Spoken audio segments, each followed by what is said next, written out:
Yeah, but I would say that you are an explorer, right? I mean, you do It's something that true. I feel like probably at least 75% of people wouldn't really choose to do, right? It's true. Unless it's some like amazing opportunity. I mean, you tour, right? So, Yeah, it's yeah. my favorite thing in the Wow. world to do. Hmm. Yeah, and that's true. Most people spend their whole lives trying to have a more and more secure life and be more and more grounded in one place. And for me, somehow I feel like I'm dying when Hmm. I do that too much. Wow. I feel stagnant, and the happiest I ever am, and the most fulfilled is when I'm touring and I'm playing music for people and making them smile and meeting new people. It's so exciting. It's like an adventure. You never know what's going to happen, and it's not always good, right? That's the thing. You don't know what's going to happen. I remember falling asleep in that on the ride. Somehow we got our instruments. We got water somehow. I remember sleeping, and I remember someone shaking me and being like, "Yo, Jesse, it's time. We got to go in there and play. It's time." And I was like, "Oh, well," like so out of it. And I just remember like everything in my body was like felt horrible, and I remember feeling so fulfilled. Hmm. Like, this is my calling. I have to go in there. It doesn't matter what I want to do. I have to go in there, and I have to play music from my soul Hmm. for an audience of people. Hmm. And it's like it's not even about me. It's just like this. My purpose is flowing through me. Hmm. Like, I just got jolted awake because there's an audience in there waiting to hear me sing, and I just remember it being like the best feeling ever. It's like beyond. Doesn't matter how terrible. Like, if I have a day job and I have a home and like a stationary life, um, and I wake up and I got no sleep for whatever reason, I'm dehydrated, my day's gonna suck. It's Yeah. gonna be horrible. Yeah. There's nothing I can do about that. Hmm. But if I'm out there doing my life's purpose, my soul's purpose, and doing music, which is the most healing thing for me, and making people happy, Hmm. um, uh, it doesn't matter what obstacles or how I'm feeling. Uh, Nothing can stop me from just my heart is smiling on the Hmm. inside. So it's like it's bigger and beyond anything. Yeah. Nothing. Yeah, it's magic. It's the best feeling ever. And I know that I'm totally a freak for feeling that, but I also know that I'm not the only one. The connections you make on the road through playing music for people is deeper than you ever would like it cuts right through it. Like people, you probably get this. Like you play a show, and then people are coming up to you, and they're talking to you like you're friends Yeah. already. Yeah. Like it breaks the ice when you perform for someone, and they hear your soul and your these like deep emotions and stuff, and your sound. Like they're not afraid to come up and talk to you because you just talked to them from your soul for like an hour. Yeah. And for me, I'm kind of a shy person. Like, I never walk up to people, Hmm. very like reserved. But I love when people come up to me and the ice is already broken. If I can do that with my music, then all of a sudden I'm in all these new situations. I'm meeting all these awesome, amazing people that already resonate with something about me. So we're already, it's like, okay, we're friends now. That was so fast. Yeah. This Yeah. is Dude, maybe we can talk just about that a little bit, just like your songwriting process. Like, sure. yeah, is it happening in multiple different ways? How does that usually come about? Um, let's see. For forever, it always started, and I'd say most of my songs are I'm playing just messing around on guitar, and something strikes Mm. me as like, oh, there's something there.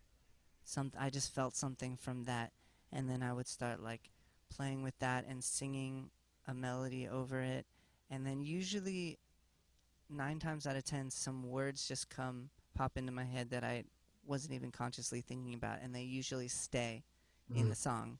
Mm. And I don't know, it only happens right there at the beginning, the Mm. first few words, and I'm like, what is this about? And I'm like, oh, and I like figure out what it is that I tapped into, Mm. um, and start writing the rest of the song. So it usually started um, from just messing around on guitar. But lately, I've actually been studying songwriting a lot, like the craft of songwriting over the last few years, and it really is transforming my songwriting for the better. Mm. I think, um, and I've now it's a little bit more. I challenge myself to go at it in different ways. So it might be something that might be the same where I'm playing guitar and something strikes me, but oftentimes it's like, no, I'm feeling something really strong for this situation, for like my friend, the girl that I was just seeing who is far away and, for example, and just got COVID, Mm. and with all her friends, and her best friend passed away, and she came really close, and so I've been thinking about her, and so I'm like, Mm. before picking up the guitar, I'm like, whoa, what is it? The strongest thing I'm feeling here? It's like, I think it's, am I going to see you again? Am I like, is there a time for us? I always thought that we were going to get back together when we saw each other. We write to each other all the time and say that. Can't wait to see you again. And it just occurred to me that we don't have control over that. Wow. You almost just died. And so something in me just got tapped into of like, oh my God, I need to see you, or like, am I going to see you? And so this is just an example, but I just started a song like that where it came from that idea first, and then I'm like, okay. And then I went melody first. I started singing something, and then I was like, what would that sound like on the guitar? Yeah. Like, where would the guitar fit behind that? So, Mm. um, lately I've been challenging myself to go meaning first and melody to guitar instead of Wow. guitar to melody. Yeah, I think it's really liberating for us songwriters to have some knowledge of recording, and especially nowadays, it's a lot cheaper than it was, and it's a lot more available online. Like you can pretty much pick it up by yourself. You can learn, and you can go the route of like you can write pay like Mac Pro Video, I think, right, is what I used is like a monthly thing. But they just had all these tutorials, right? Like Logic tutorials, like 1,000 probably, and just every day, right? I was Uh, just watching these videos. So that really helped. But then like you start to meet other people, and so we can be a resource, if you have any questions while you're picking it up. Um, okay. Yeah, now that the pandemic happened, I am gonna, for once in my life, start home recording, which I'm really excited about because I was 3/4 of the way into an album, and now it's all paused. mm, And eventually, my sound engineer just called me up and was like, "Dude, I think we might be like this for a while. We got to think about setting you up a home studio." So he's gonna walk me through. He gave me like a super, I don't know, multi-thousand-dollar mic or whatever he's lending me, yes, um, and then he's like, "I'm gonna walk you through how to make a sound booth." Um, there and you I are. just said like, yeah, I just said like, okay, you tell me what to do and I'll do it. But I was like, if it doesn't sound as good as the studio though, I'm gonna stop and we're gonna wait to open back up. Like, don't like, give Mm, it to me straight. If I send you an audio track and it sounds like crap, I'm like, you have to tell me, and we'll keep trying until we get it. And because I don't want to compromise the quality at mm, all. And he's like, yeah, he's like, I won't. I'll let you know.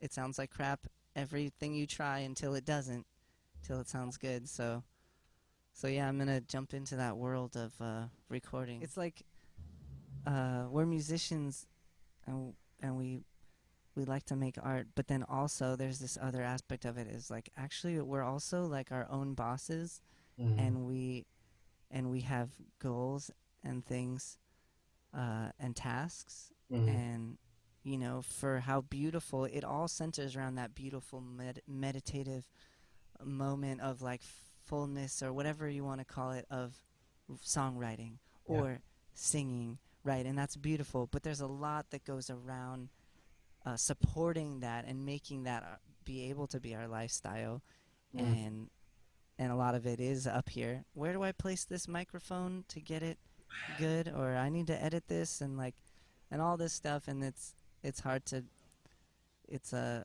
I don't know about you, but I always start every day with writing like a list of all the things that I feel like I need to get done that day. And every day I get a small fraction of them done, and I feel like a failure. and then it's like, that's dumb. I want to live every single day feeling like a failure. Like, why don't I just say, hey, I'm actually doing great, and like give ourselves some patience. I don't need to play the Greek theater tomorrow, which means I don't need to record a best-selling album all today in 12 hours. Like, oh, cool, I don't. Awesome. Wow, sweet. I can actually enjoy the process Wow. of this lifestyle that I've chosen. Mm, yes. But And it's tough for me to completely do away with it, right? Because some of that is my passion. Some of that's my drive. Some of that is what helped me finish my first song and helped me yeah, record my first EP and whatever, raise the money to get the equipment that I need. Like all those things took that, like, what that, ah, drive. yeah, yeah. And it's tension, right? It's like Yeah, there's a pretty hypercritical line of like, all right, this is motivation, this is drive, this is passion, this is good. And then there's and it right. tips over to anxiety and stress and overwhelmed and unfair expectations. Yeah, I know I totally go like this. Yep. And I think finding balance in that to where I'm like, I'm driven and also I'm my friend. Yes. Yeah, I used to cling to a band and be Mm, like I need them. yep. Like I have like with whatever success I had with that band, I have it because of them and I rely on them and it's true, it's not wrong. Um, but now I try to live a life as a band.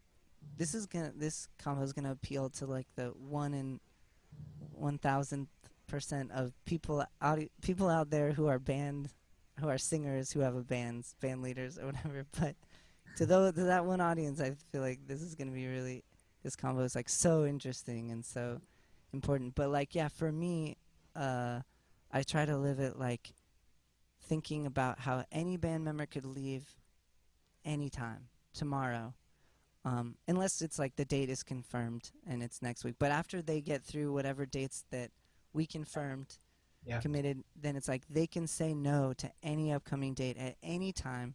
And Yep. once I started adopting that idea of like, I don't need them, I want them, and I love having you here, but I'll play the show on my own.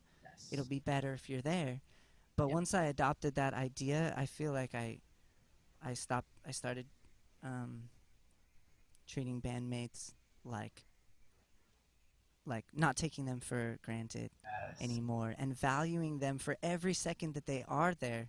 Now when I have a band practice, I put out snacks that I buy like dips and stuff like that. I'm like, here, this is for everyone. You need like some water, coconut water, some tea, like blah blah. I'm like, and I try to um, just be like, yo, you're giving me so much, and what can I do to make this like freaking awesome for you? I want this to be awesome for you because it's awesome for me.